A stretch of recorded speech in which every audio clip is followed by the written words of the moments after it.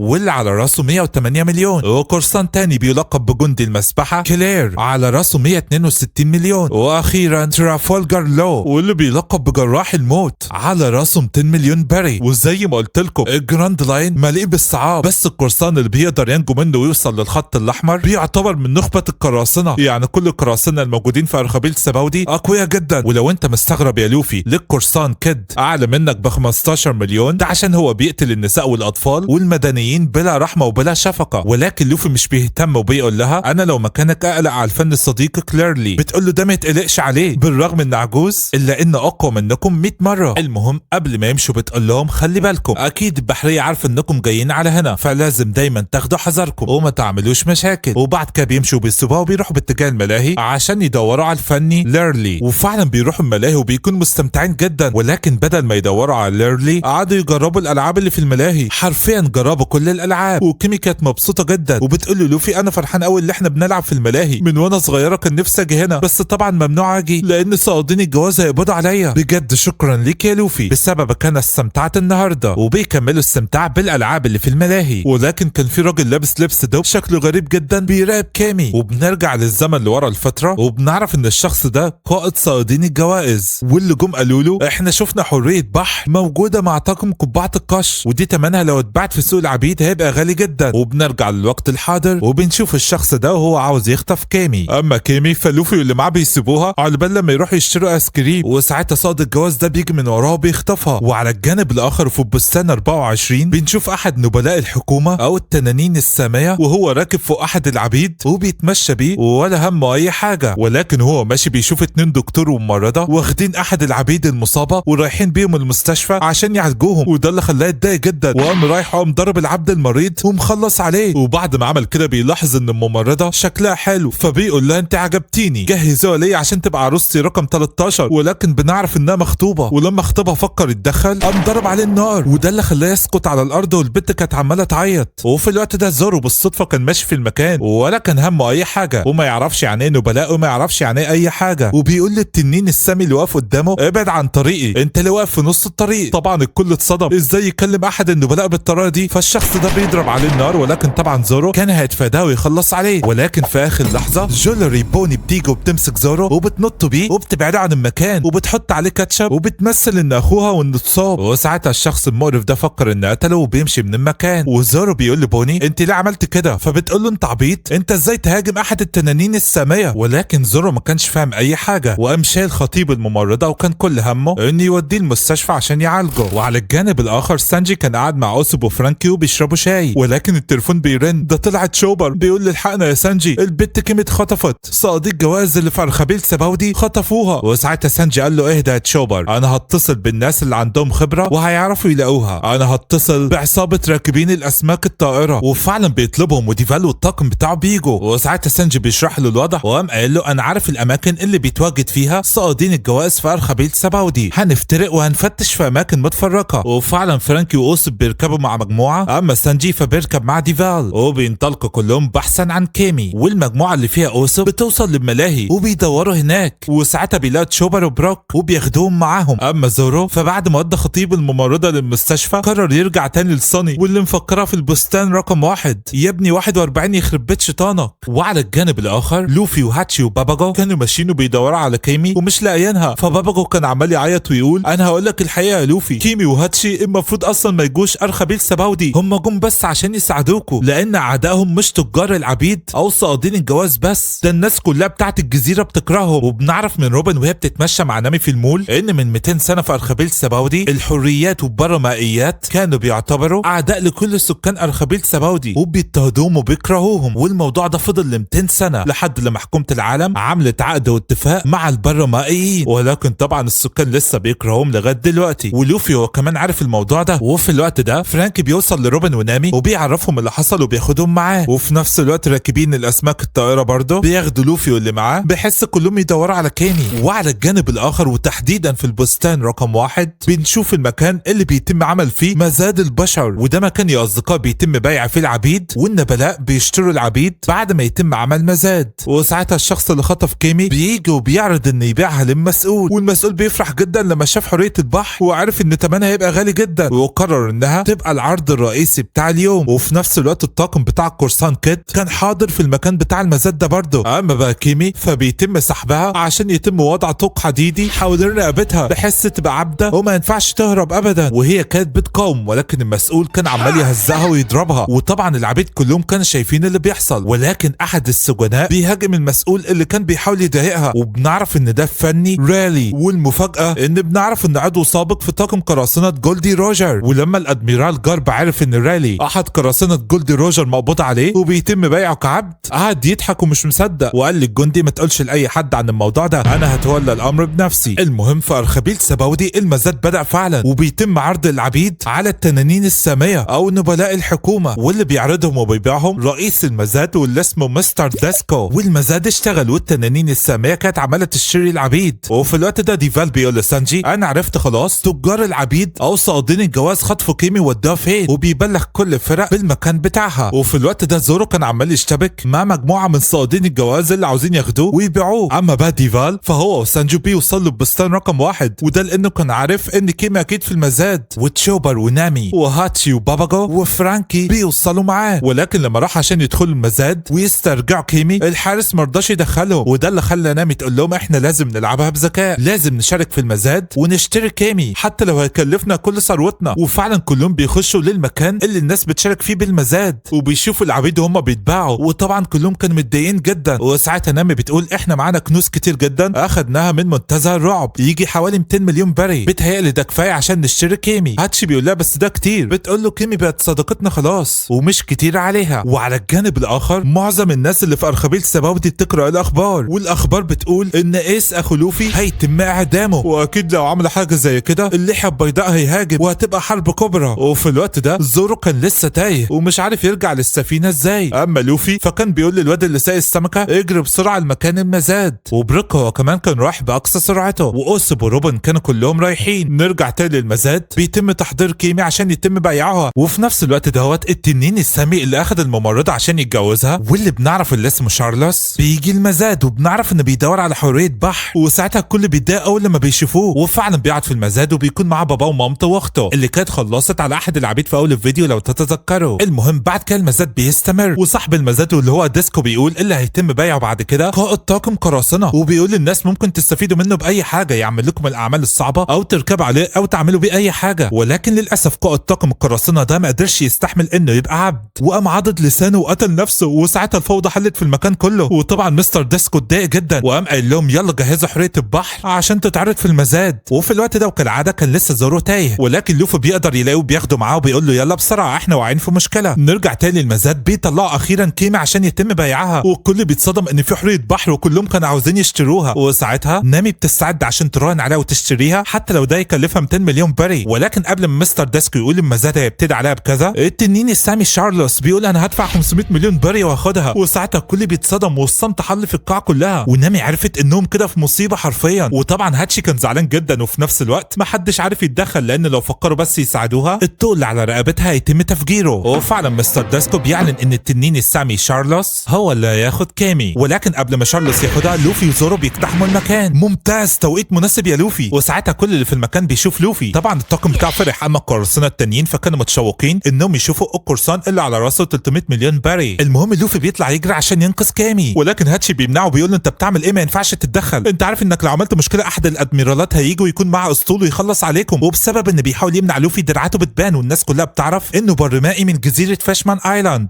وطبعا زي ما انا قلت لكم قبل كده كل سكان ارخبيل سباودي بيتنمروا على البرمائيين، وفعلا الناس بدات يتنمروا عليه. ولكن للاسف الموضوع ما خلصش على كده، شارلوس القذر بيطلق عليه النار واصابه اصابه خطيره جدا، وعمال يرقص ويقول اخيرا قتلت البرمائي. وطبعا الكل كان مصدوم ولوفي بالذات كان غضبان على الاخر. وساعتها هاتشي في لحظاته الاخيره حاول يمنع لوفي يقول له انت وعدتني انك مش هتتدخل، انا قلت لك حتى لو التنانين الساميه قتلت واحد قدامك ما تعملش اي حاجه وانت وعدتني بكده. انا اسف ان الامور خرجت عن السيطره، اكيد دي غلطتي، انا كنت عاوز اساعدكم واوديكم جزيره فاشمان ايلاند على امل ان نامي تسامحني على الاخطاء اللي انا عملتها لما كنت مع ارلونج، ارجوكم سامحوني. ولكن شارلوس القذر كان لسه عاوز يخلص عليه، وساعتها لوفي مش بيهتم اذا كان تنين سامي او زفت وبيروح عشان يخلص عليه. وساعتها شارلوس بيهاجمه بس طبعا في الفاضي، وبضربه واحده في وشه اللي عامل زي القلقاس ده بيطيره بعيد. ممتاز، ابن حلال ويستاهل. وطبعا شارلوس اتبهدل والكل كان مصدوم ان لوفي عمل حاجه زي كده. وساعتها لوفي بيقول لاصدقائه اسف يا جماعه انا ضربت تنين سامي والوقت ادميرال ومعاه اسطول هيجوا. وطبعا الفوضى حلت في المكان. اما والد شارلوس فبدا يهاجم لوفي عشان هو ضرب ابنه، ولكن سانجي بيديله واحده في دماغه. وفي تلك الاثناء ريلي بيقول للعملاق اللي كان متاخد عبد معاه يلا بينا عشان نمشي من هنا. اما بقى بقيه الطاقم فكانوا بيشتبكوا مع الحراس بتاع المزاد. وبرضه بنعرف ان اوسوب وبروك وروبن كانوا جايين في الطريق للمكان بتاع المزاد. المهم داخل المزاد العجوز ريلي بيستغل الفوضى اللي الناس فيها وبيسرق من احد الناس كميه كبيره جدا من الفلوس. اما بقى كيمي في هاتشي اللي بنعرف انه لسه عايش بيقول لا ما تخافيش احنا هنفك الاصفاد اللي على رقبتك. وفي الوقت ده روبن وبروك بيوصلوا. اما اوسوب فبيقع من فوق سطح المكان وبينزل على والد شارلوس وحرفيا بيفعصه. ولغايه دلوقتي لوفي وبقيه الطاقم مش عارفين يفكوا الطوق اللي حوالين كيمي ازاي، ولكن بيتفاجئوا ان القرصان لو بيقول للوفي اللي انت عملته ده مصيبه، انت ضربت 2 من التنانين الساميه، والوقت في مجموعه كبيره جدا من المارينز واقفه حوالين المزاد، انت فعلا مجنون زي ما بيتقال عليك. وفي نفس الوقت لوفي بيلاحظ ان كابتن كيد القرصان موجود هو كمان في المزاد، بس اللي زاد الطين بله ان اخت شارلوس جابت المسدس وبتقول لهم بما انكم عملتوا كل ده عشان تنقذوا كيمي انا هخلص عليها. وساعتها كله ما كانش عارف يتصرف ازاي، خلاص كانت هتقتلها ومستحيل حد يلحق يبعدها في الوقت المناسب. ولكن في اخر لحظه البنت دي بتاع على الارض جثه هامده وما بنعرفش ايه اللي حصل. ولكن ساعتها بيظهر العجوز ريلي ومعاه العملاق العبد، وريلي بيقول له العملاق يلا بينا نمشي ايها العملاق، انا كده كده جيت المزاد ده وخليتهم يقبضوا عليا على اني عبد عشان بس اسرق الفلوس. وطبعا حراس المزاد كانت مستغربه ازاي ريلي فك الاصفاد اللي حوالين رقبته هو والعملاق. وساعتها هاتشي بيقول لريلي ازيك يا ريلي، وطبعا ريلي بيعرفه على طول، وده لانهم زي ما احنا عارفين اصدقاء من زمان. المهم ريلي بيلاحظ ان طاقم قبعه الكشف مأزق، وده طبعا عشان الحراس بتاع المزاد ده غير المارينز المستنيين بره، وبما انهم اصدقاء هاتشي فقرر يساعدهم. وإذ فجأة انه باستخدام عينيه بس خلص على كل الحراس اللي موجودين في المكان. ايه القوه دي يا راجل؟ وبيقول للوفي انا كنت عاوز اقابلك من زمان. وفي الوقت ده الاخبار انتشرت بين كل سكان ارخبيل سباودي، وعرفوا اللي طاقم قبعه القش عمله، وتاكدوا ان اكيد في ادميرال هيجي دلوقتي ومعاه اسطول، وده اللي خلى الهلع يعم في المكان كله. وحتى القراصنه اللي في ارخبيل سباودي عرفوا اللي الطاقم عمله وقرروا يمشوا بسرعه قبل ما تبدا حرب ما بينهم وما بين البحريه. وعلى الجانب الاخر في الارض المقدسه ماريجوا واللي هي مقر الحكومه، سينجوكو بيعرف باللي الطاقم عمله وعارف انهم اذوا احد نبلاء العالم. وساعتها الادميرال كيزارو بيقول لسينجوكو انا اروح اهتم بامرهم. المهم نرجع تاني للمكان اللي بيتم فيه المزاد، بيتم احاطه بكميه كبيره جدا من المارينز وشكلهم كده مش ناويين على خير. اما بقى بالنسبه لكيمي فريلي بيقول لها ما تخافيش انا هقدر افك الطوق ده من على رقبتك، فاوسو بيقول له مفيش داعي اصل ينفجر. وكده كده فرانكي راح يدور على المفاتيح بتاعه الاصفاد، ولكن العجوز ريلي كان واثق من نفسه بالرغم ان فرانكي فعلا كان لاقي المفاتيح وكان جاي باتجاههم، الا ان الكل بيتفاجئ ان كيمي الاصفاد اتشالت من رقبتها في لمح البصر. وساعتها باباجو راح حضنها على طول. اما ريلي فبيقول لها انت في امان دلوقتي، وطبعا الكل كان مستغرب ازاي بيعمل كده. وساعتها فرانكي بما انه كده كده لقى المفاتيح فبيديها للعبيد اللي كان هيتم بيعهم في المزاد، وطبعا بيطيروا من الفرحه. المهم ريلي بيروح يطمن على هاتشي صديقه وبيشكر لوفي والطاقم بتاعه انهم ما تخلوش عنه. فلوفي بيقول له هو انت كنت عاوز تقابلني ليه؟ فبيقول له هنتكلم بعدين، لكن الوقت المارينز محاوطه المكان كله. فساعتها لوفي وكيد ولو قرروا يتصدوا ليهم بمفردهم، وفعلا المارينز بيتفاجئوا انهم الثلاثه طالعين لهم وقرروا يقتلوهم برغم عددهم الكبير. المهم بقيه الطاقم قرر يمشي من مكان المزاد بسرعه، وريلي بيقول لهم خلينا نروح البستان رقم 13. نرجع بقى لوفي واللي معاه بنكتشف ان كيد عنده قدره المغناطيس، اما لوفا بيعمل دائره غريبه كده وبيقدر يقطع راس احد المارينز وبيلعب بيها، ولكن الغريب ان الشخص ده ما ماتش. اما بقى لوفي فبينطلق بكل سرعته باتجاه المارينز واللي بيطلق عليه وابل من القذائف،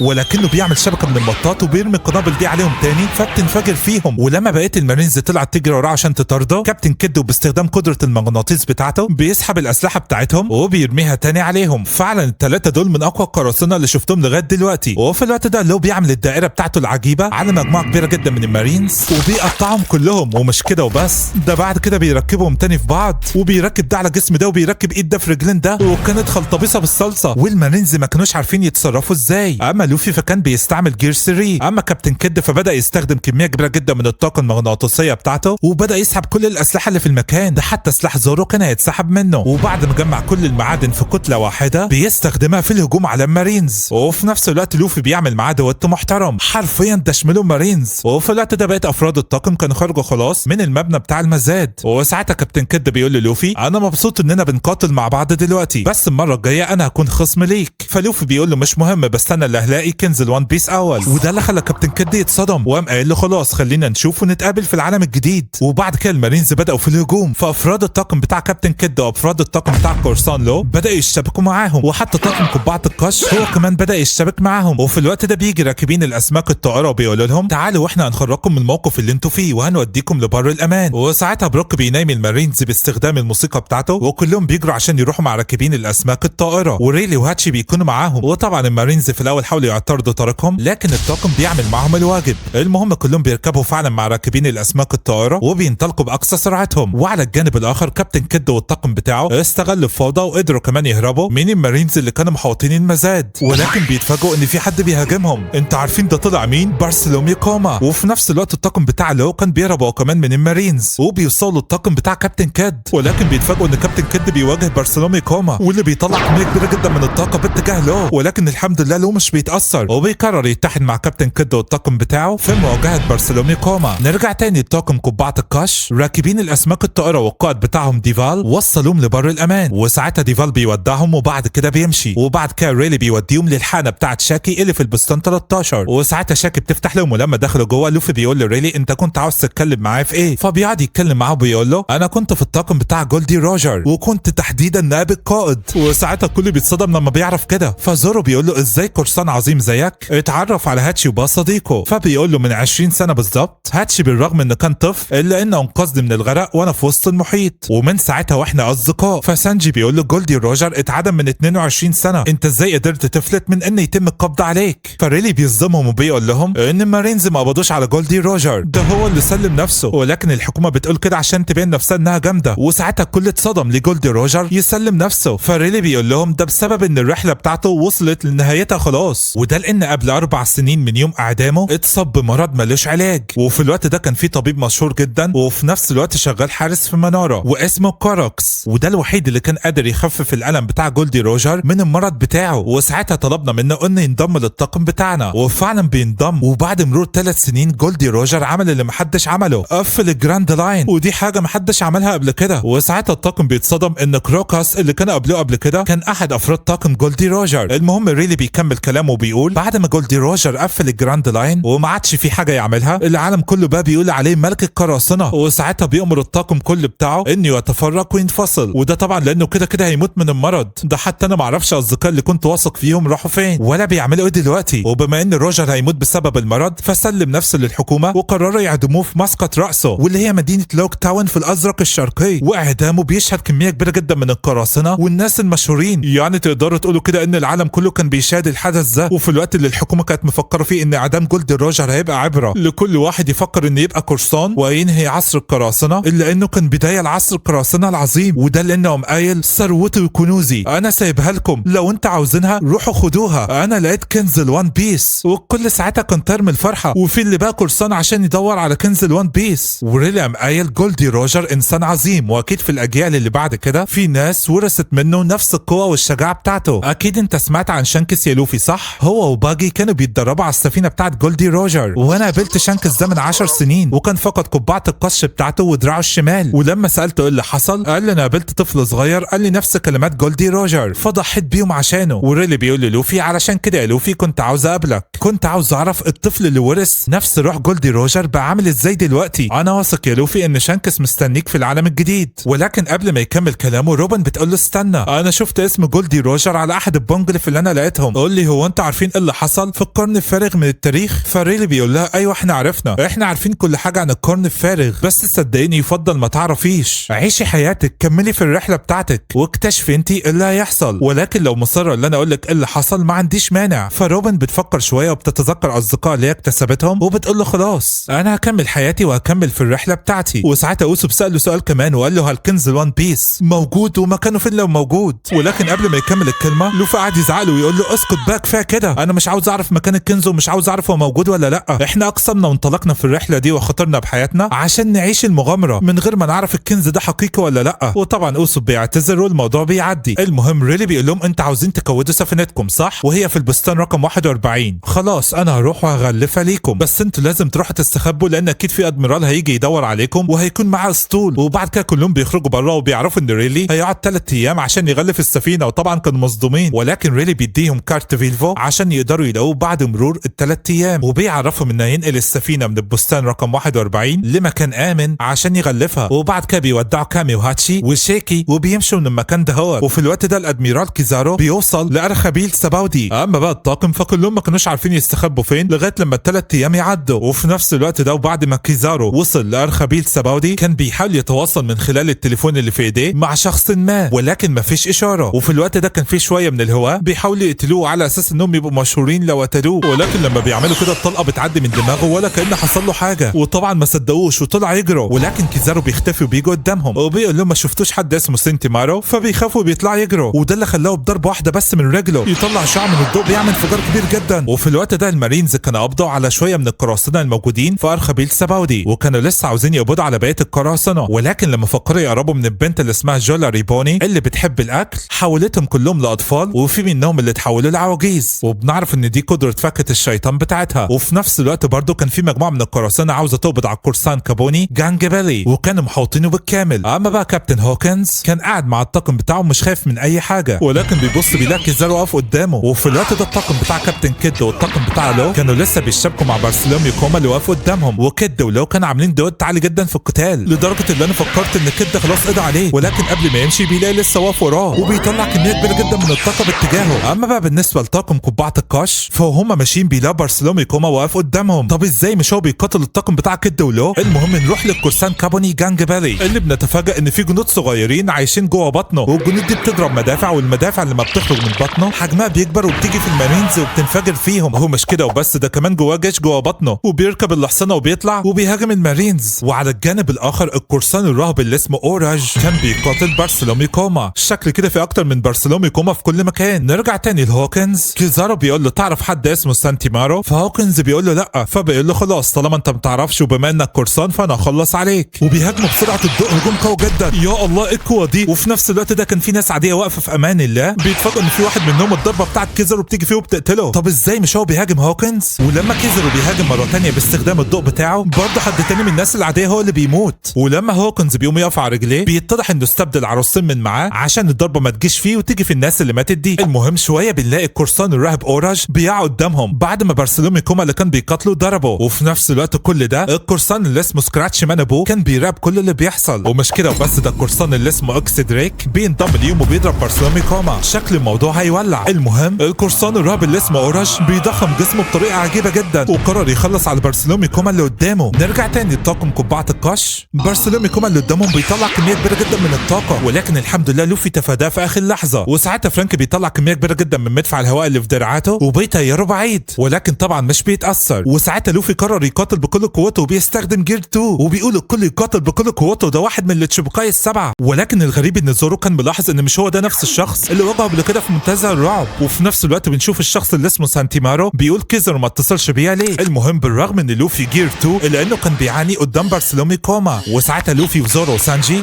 بيعملوا هجوم ثلاثي مع بعض، والثلاثه بيطلقوا وابل من الهجمات باتجاه بارسلوميو كوما، وطبعا بعد الضربات دي بيطير بعيد. بس هل يا ترى ده كفايه انه يهزمه؟ فزورو بيقول لهم ده مش بارسلوميو كوما الحقيقي هجماته مختلفه عن ده. ولكن بارسلوميو كوما اللي قدامهم بيقوم مره تانية. نرجع تاني للراهب اوروج كان بيضرب بارسلوميو كوما اللي قدامه، ولكن بالرغم من كده الا ان بارسلوميو كوما اصابه في كتفه اصابه خطيره جدا. وساعتها اكس دريك بيقول دكتور فيجا بانك صنع بارسلوميو كوما بطريقه كويسه جدا. وبنعرف من كيزارو ان اكس دريك كان نائب ادميرال في البحريه سابقا. وساعتها كيزارو بيقول لهم اذا كنتم مش عارفين تكسبوا البازيفيستا بارسلوميو كوما امال هتكسبوني انا ازاي؟ وساعتها بنلاقي اكس دريك بيتحول لديناصور وبيشتبك مع بارسلوميو كوما، كان هياكل راسه ولكنه اصابه في بطنه، وساعتها بيرجع لشكله الطبيعي. وكيزارو بيستغل الدربكه دي وبيضرب اوروج ضربه قويه جدا. يا الله ايه القوه دي! بس بعد كده كلنا بنتفاجئ ان القرصان هوكنز بيتحول لحاجه شبه الفزاعه كده وبيهاجم كيزارو، ولكن بلا فائده. كيزارو بيدمر عينيه وبينهال عليه بوابل من الضربات، وكالعاده هوكنز بيضحي بمجموعه من الناس عشان ينجو من الضربات دي. وقبل ما كيزارو يخلص عليه مره واحده وللابد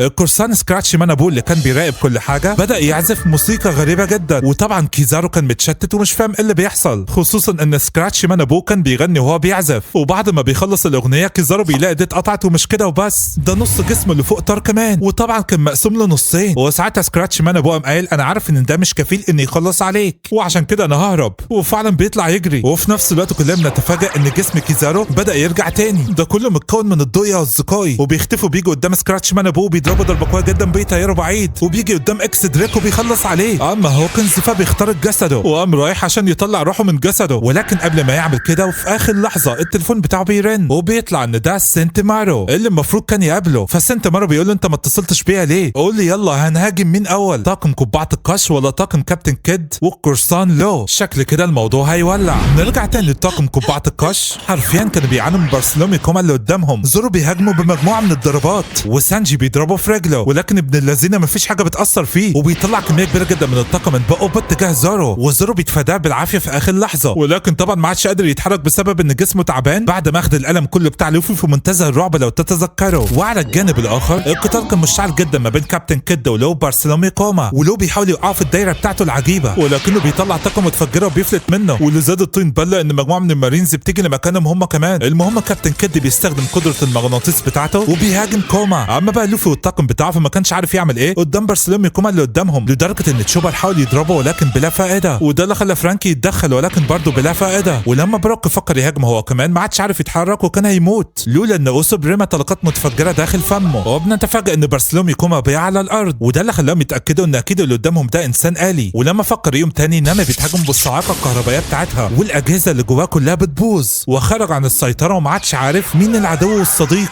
وسانجي بيستغل كده وبيضربه بركلته الناريه. اما زورو فبيقول روح الشيطان اسلوب السيوف التسعه وبيشرحه حرفيا. اما بقى لوفي فقرر يفنشه وباستخدام جير 3 المطرقه العملاقه بيفعصه في الارض. ممتاز. وبكده تم القضاء على بارسلومي كوما اللي قدامهم مره واحده وللابد. وطبعا لوفي بيصغر بعد جير 3 وساعتها بيلاحظ ان بارسلومي كوما اللي هم هزموه مكتوب عليه بي اكس 4 وده اللي خلاهم يتاكدوا ان في اكتر من واحد وان ده مش الحقيقي. وبيقرروا كلهم انهم لازم يهربوا ويستخبوا بسرعه لانهم مش هيقدروا يقاتلوا قتال تاني في حالتهم دي. بس بيلاقي حد بيقول لهم هتهربوا على فين؟ ده انا قاعد ومستنيكم. وبيطلع ان ده سنتيمارو وبيكون معاه بارسلومي كوما كمان. وبنعرف ان سنتيمارو يبقى قائد قسم العلوم العسكريه للمارينز. وساعتها سنتيمارو بيأمر بارسلومي كوما اللي معاه واللي واخد كود بي اكس 1 انه يهاجم طاقم قبعه القش. وساعتها كلهم بيطيروا بعيد وما كانوش عارفين يعملوا ايه، ده لسه مخلصين قتال صعب دلوقتي. فلوفي بيقول لهم بصوا يا اصدقائي احنا مش هنقدر نكسب، احنا لازم نهرب، خلونا نتفرق ونهرب. وفعلا كلهم بيتقسموا المجموعات وطلع يجروا باقصى سرعتهم. ولوفي بيقول لهم هو بيجري هنتقابل بعد 3 ايام. ولكن سنتيمارو بيقول لي بي اكس 1 ياك تخليهم يهربوا. وفعلا بي اكس 1 بيجي قدام فرانكي وبيطلع كميه كبيره جدا من الطاقه من بقه. اما سنتيمارو فوقف قدام لوفي وقال له مش هخليك تهرب. فلما لوفي هاجمه ما اثرتش فيه وطيره بعيد. اما زورو فهو بيهرب فالادميرال كيزارو بيجي قدامه وبيضربه. الوضع عمال يزداد من سيء لاسوء. وساعتها كيزارو بيقول له زورو دلوقتي انك تموت يا زورو وبيستعد عشان يقتله بركله الضوء بتاعته. وفي الوقت ده طاقم كابتن كيد والقرصان لو كانوا بيواجهوا صعوبه كبيره جدا ضد بارسلومي كوما واللي بيطلع طاقه كبيره جدا باتجاه كيد. ولكن كيد بيصدها بيرد عليه الهجوم اضعاف مضاعفه وبيقضي عليه. وكان مفكر انه يقضي على بارسلومي كوما الحقيقي بس برضه هو لسه ما ماتش. وبيقوم تاني وقبل ما يخلص على كابتن كيد لو بيجي وبيطعنه بالسيف في بطنه وبيقضي عليه مره واحده وللابد. وبيقول لكابتن كيد مستحيل ده يكون الحقيقي، ده انسان آلي عادي. وبعد كده هو وكابتن كيد قرروا يمشوا بسرعه ولكن بيتفاجئوا ان بارسلومي كوما تاني جه قدامهم وبيهاجمهم. نرجع تاني لطاقم قبعه القش. كيزارو كان هيقتل زورو خلاص.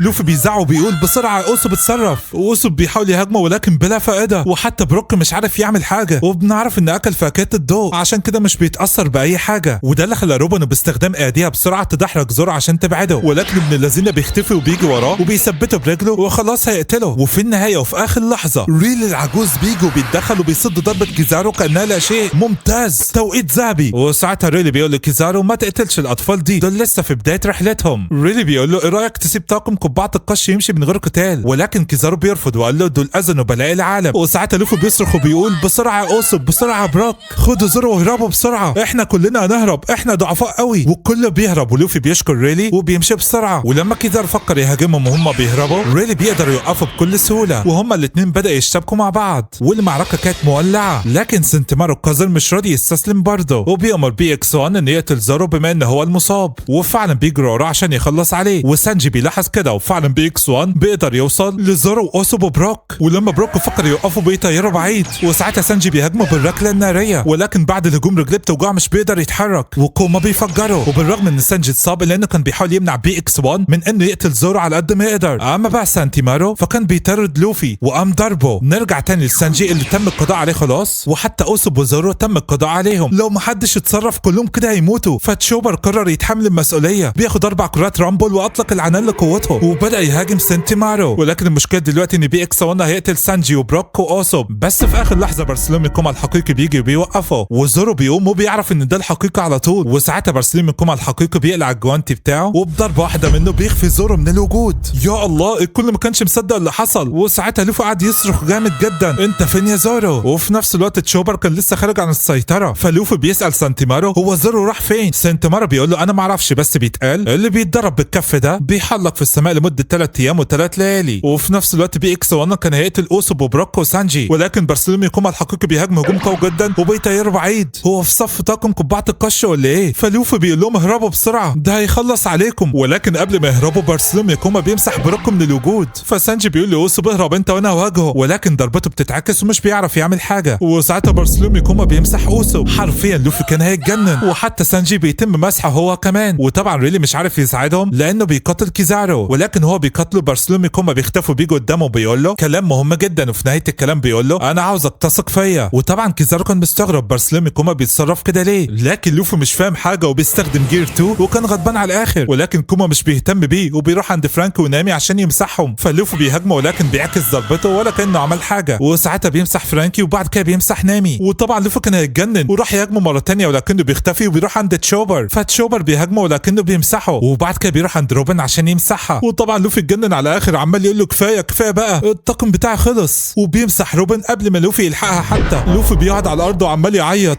بيصرخ وبيقول انا ضعيف قوي، ليه ده بيحصل ليه؟ وكيزارو كان متضايق جدا بيقول له كوما انت بتعمل ليه كده؟ ولكن كوما مش بيرد عليه وبيروح عند لوفي عشان يمسحه هو كمان. مع السلامه يا لوفي، اتمنى انك تكون بخير. وفعلا بيتم مسح لوفي. وبكده يا اصدقائي مانكي دي لوفي وطاقم قبعه القش تعرضوا لاول هزيمه كبيره ليهم بالكامل في جزيره ارخبيل سباودي. يا ترى ايه اللي هيحصل بعد كده والاحداث المجنونه اللي بتنتظرنا؟ استنونا في الموسم ال 12 من وان بيس. وعاوز اشكركم جامد جدا لانكم طلعتم رجاله في الموسم اللي فات وفجرتم اللايكات زي ما قلت لكم، ولو عملتوا كده في الفيديو ده اوعدكم الموسم الجاي هينزل في اقرب وقت. والسلام.